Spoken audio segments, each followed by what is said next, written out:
Welcome back, guys. So if you remember, not even a year ago, well, with this version, but we took a look at the Super NT from Analogue a while back, and now finally the console wars are really at it with the Mega SG. So previously we took a look at the 8BitDo 2.4 gigahertz M30 controller that was made for the Mega SG. We actually have a follow-up video on that I'll be putting up tomorrow, so stay tuned for that. But here is the box, the Mega SG, the FPGA-based Sega Genesis system.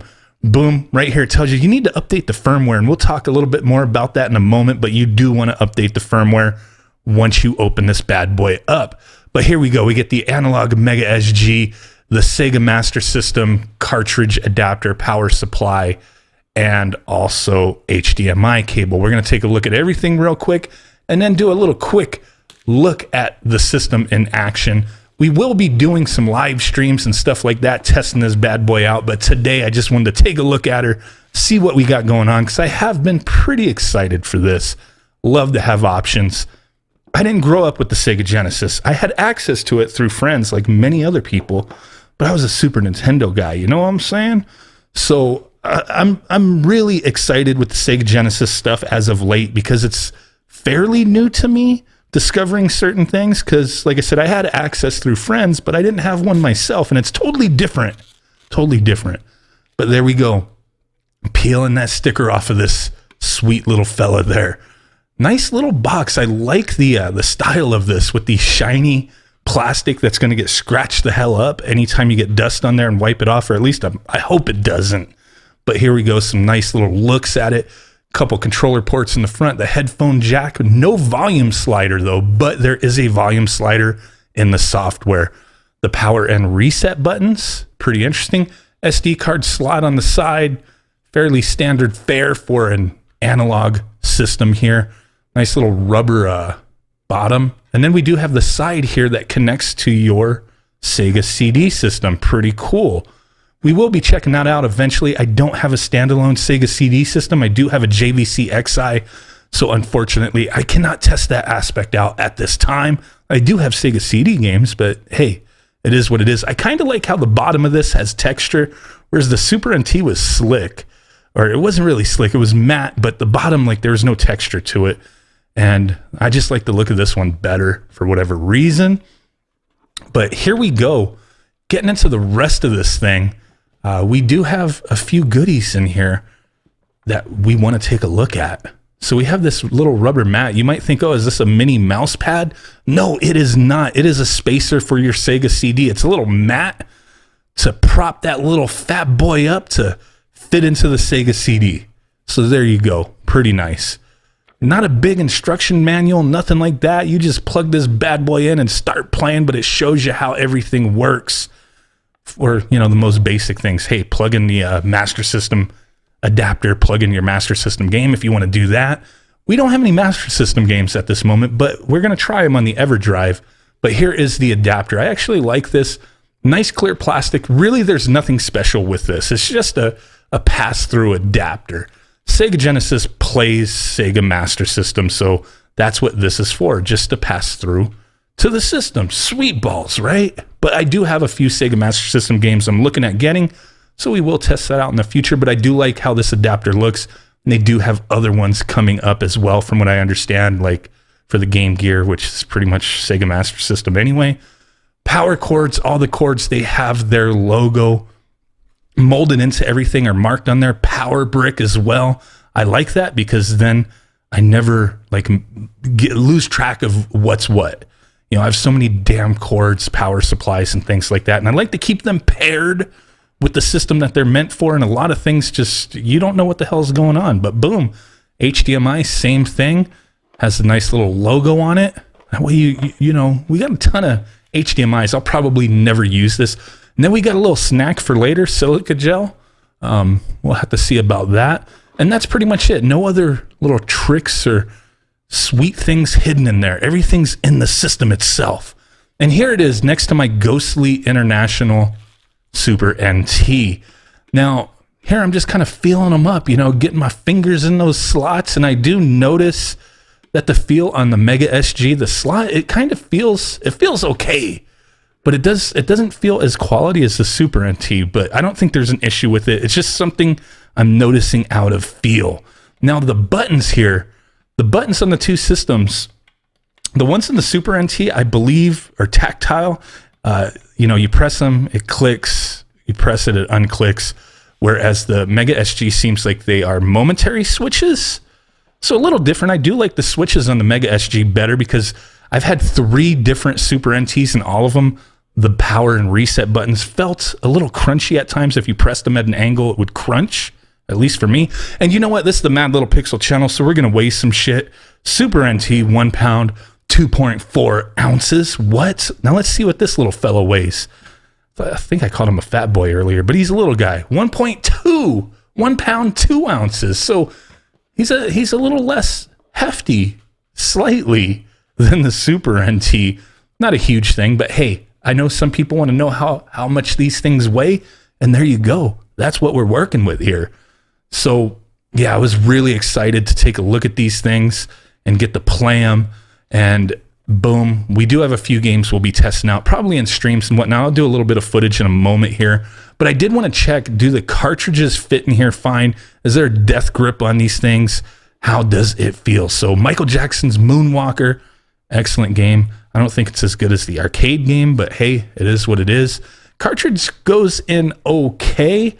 Comes out easy as well. Now this is a little game that I recently showed on the channel, and it's like a third-party game. What is it? Thunderbolt 2, and it's a little tougher to get in and out, but it's not that bad. But I wanted to test that one because it doesn't fit in my Model 2 perfectly. It fits in every other system I have but my Model 2. I also wanted to check out controller compatibility as far as plugging these things in. Original Sega Genesis controllers fit fine. The Retrobit official Sega Genesis controllers fit just fine. And the Crix controller, which I'll highlight in a video later, we've already talked about that quite a bit. The adapter, it fits okay. It's a little loose, but not bad. The 8-bit though, 2.4 gigahertz M30, it is a snug ass fit. I don't really like that. I wish it was more of an OEM fit, like how the Retrobit stuff fits. It just works, and like the original Sega Genesis stuff fits just fine. So really digging the look and feel of this. We're gonna go ahead, pop this bad boy into my TV, take a look at the user interface and what kind of options we have. So let's go ahead and take a look at that now. Boom, so here we go. The Mega SG is booting up. Pretty cool little animation sequence here, but what we're gonna do today is real quick, like take a look at some of the settings and then play a couple games here. But what I wanna do is, in the very near future, do some smaller short videos, 5 to 10 minutes, some bite-sized nuggets, some morsels of tests, comparisons, things like that. Today, I just wanna give you my initial impressions and then do those other videos, stream and stuff like that, hang out with you guys to get a better feel for everything. So let's quickly take a look at what we got going on once we booted up the system here. So the first thing I want to point out is you do want to update that firmware. If you don't update the firmware, you'll be missing some stuff. The main thing that I noticed was UltraCore, the bundled in game, was not accessible with the default firmware. So update it so you got everything going on there. Not sure what else changed, but you can look at the release notes for that. Now, just like the Super NT, we have similar options. Run the cartridge, play the packed-in game, and then settings and tools. So let's quickly jump through some of these settings, see what we got going on. Video, audio system, about, and save and clear. Definitely, if you mess with anything, you change anything, you get it the way you want, make sure you save the settings, because if you don't, it's going to reset. As soon as you power off the system, reboot it, everything's going to be default. If you jank something up, you can restore factory defaults, so that is an option as well. Pretty nice. And the about just gives you some basic information, some special thanks, all that stuff. Tells you what version number you want, but the main thing on this page is, boom, Kevin Horton, Kevtris, the man, the myth, the legend. He is the reason why we are playing these systems from Analogue. So huge shout out to that guy. He does amazing work. FPGA development sweetness. So definitely thanks to him for sure. But going back into this video, we have a bunch of options here: resolution, screen size, scalars, and scan lines. Advanced mode, if you check that, you start getting some more deeper stuff. But let's look at the basic stuff real quick. So our resolution options, I'm just leaving it 1080. If you change anything, the game might crash. So keep that in mind. Tells you what the resolutions your monitor supports, so there's no question about that. Good stuff. Screen size. You got 1:1 square, 4:3 for 16:9, or 4:3 for 16:10. I think most of us will be 4:3 for 16:9. I'm on a widescreen, display, so that's what we're doing. I think the height adjustment, or this option here, 4.5x for those specific options, running 1080, 4:3 for 16:9. 4.5x is the default and usually gets the best results. If you go into advanced, there is some deeper sliders for that if you want to mess with it, but pretty nice to have these options. Scalars, I don't mess with this stuff, but it's there if you want. Take a look at it. You can also disable horizontal and vertical interpolation. Scan lines, I don't mess with scan lines either, but you can go ahead and do that, and you have a depth slider. You got normal and hybrid. Nice. And then if we check advanced mode, you'll see we got a few more options. Extra features, buffer mode, and color. So in extra features, you have where you can mask the top and bottom or the left and right borders. Those are on by default. Enable dither blending. It explains it here. It blends graphics with checkerboard or vertical line patterns to make it have more of a CRT-like effect. And then you have a depth slider for that.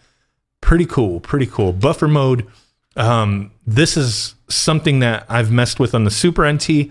I just leave it to 0 delay, and I think most people will be fine with that.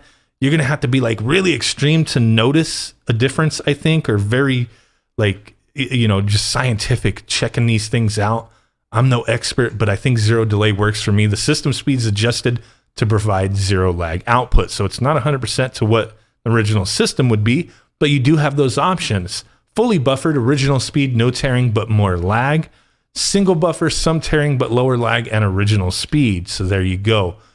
Color mode. Color mode. So you can go ahead and limit the RGB range, start really getting into the nitty gritty details of the colors, all those kind of things, your audio options. You can really customize this to get the results you want.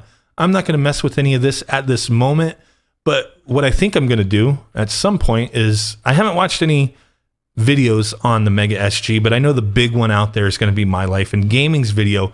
Those guys are always the reference. You go to them to see what and how to set your stuff up. So they are the ones I'm going to go to see what they say about getting the best results out of this system.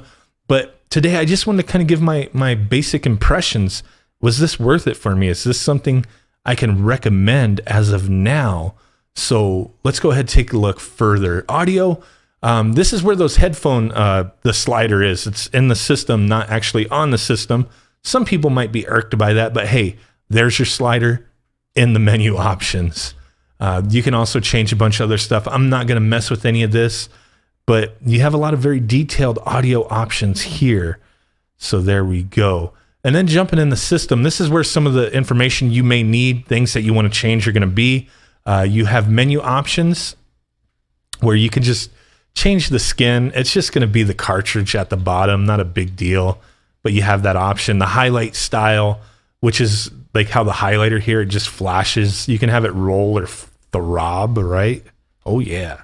Not really important to me. Highlighter color, you can change that as well. As you see, I'm just leave it as default for now. Font, you can change it. I changed it to uppercase. The font was defaulted to lowercase when I updated it, and I don't like that. It's not as readable for me. You can do mixed case, lowercase, alternate font, that kind of thing. I'm going to leave it to uppercase for now. You can also load your own fonts if you want. Menu bounce kind of stupid. As you see, I don't even know if I capture that well, but the menu bounce is a little bit, it's kind of weird, right? It's pointless. Menu bounce. Dim game in menu, so the game will be dimmed while the menu is on, as you see. So there we go. Hotkeys, that's the important one. Reset hotkey. That's going to be, what is it? To reset the game, up, start, ABC. So you have to use both hands, but you can change that to whatever you want. Just make sure it's not a combination you use in the game, right? Menu hotkey gets you back to the menu while you're in a game. So it'll bring this up in game. You could press it again to go back to the game. But here we go. It's defaulted to down and start. And you can change that if you choose. Disable hotkeys. If you disable those, you're going to have to reset the system, power cycle it to get back to the menu. Pass-through mode, I'm not 100% what that is for, but it is an option. I'll dig into that later. Startup options, we have some stuff we could do here. Boot sequence delay, I've lowered that because it did take a while to boot up, but that's not really that important. The other options here, title to menu. So you could choose how the system boots up. Go to the title, the little animation sequence, and then the menu. Or you can go title, the animation sequence, boot up the cartridge. Or just boot up straight to the menu, no animation sequence. Maybe you got tired of it, you don't want to see it no more.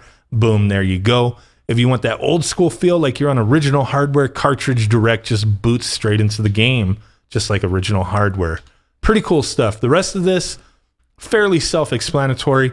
Auto region detection will just automatically detect what it is you're playing. Is it US, Japan, PAL regions, that kind of thing? If it has an issue with that, you can manually go in here and select. Then you also have these other things you can mess with. Force 3 button mode. And then this one, I'm not sure what this is, but it's YM3438 busy behavior. Certain music plays slow when checked. So make sure you know what's up with that. SD card speed and debug options there. Also, you can really mess with the LEDs if you want. We ain't messing with none of that. Not important to me, but some people, they may love messing with that stuff. So the next thing, tools. We do have cheat codes and controller test. You can go in here, pressure controls, see what's going on. Not that big a deal, right? So there we go. Let's back out of that. So let's go ahead, quickly take a look at Ultra Core and then boot a cartridge just to see what things look like. Now, is this something that I can recommend? I've played with this a little bit so far. Today, anyway, I've just barely got this. I haven't had a lot of time with it yet. That's why I want to do those other videos. But here's the thing. If you already have like an OSSC, you have a decent way to plug in your Sega Genesis HD Retrovision cables, there's no real reason to buy something like this. If you're just set with, hey, you have your cartridge collection, you have original hardware, you have the means of displaying it on any monitor display that you have and want to play it on, right? This system here is going to be more for people who just want a simple solution to play Sega Genesis in high quality on their modern TV. In my opinion, that's going to be the main thing. FPGA based gaming is really, it is the future here. You're getting that hardware simulation, so the accuracies are a lot better than a lot of the other clone hardware that's out there. There's a lot of them. Some people like them, some people don't, but the audio is always jank on a lot of these. The colors will be off, that kind of thing. And this system gives you, some decent, looking visuals and audio. Not decent, great. I mean, I think just saying decent's kind of downplaying it quite a bit, but this does give you some awesome visuals here and just quality in general. So the price, with shipping, you're going to be sitting at around $200. Now, there's other options out there. Mister, for example, if you want to get into that FPGA-based gaming, Mister, you're in it maybe about $200 to get it all set up. But you also will have support for tons of systems, arcade games, gaming computers, consoles, Sega Genesis, Master System, NES, Famicom, Super Nintendo, all those good things and a lot more to come. Atari, all that stuff is on there. And like I said, also the classic computers as well. So it's really fun messing with that kind of stuff. I think this option is more for people who want to play their original cartridges. Because, like I said, there's other options out there besides just emulation.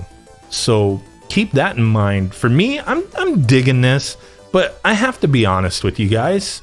Let's go ahead and just run the cartridge. We got Michael Jackson up in this right now, so we'll check this out real quick. But I do have to be honest with you guys. I was super hyped for this and the Super NT as well. And I use the Super NT, but I don't use it as often as I thought, because I'll use it for recording videos and stuff like that when it's just to capture footage. But when it comes to actually just gaming, I mean, there's just something about using that official hardware for me.